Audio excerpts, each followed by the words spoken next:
جثث على شواطئ البحر هي مشاهد صادمة لحراق جزائريين في مقتبل العمر. لفظتهم أمواج اليم بعد أن ركبوا قوارب الموت بحثا عن حياة كريمة في الضفة الأخرى حسب اعتقادهم.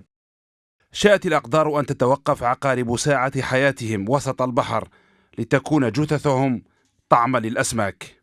من شواطئ مستغانم أمواج البحر تلطم جثة شاب كان في عداد المفقودين عندما قرر الرحيل بطريقة غير شرعية عبر قوارب الموت.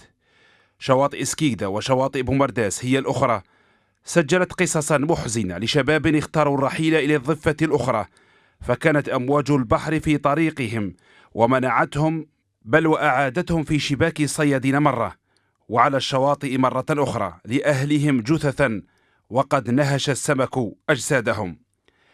عودة هؤلاء الحراق جثثا لأهلهم أو أنصاف جثث يكشف واقعا آخر.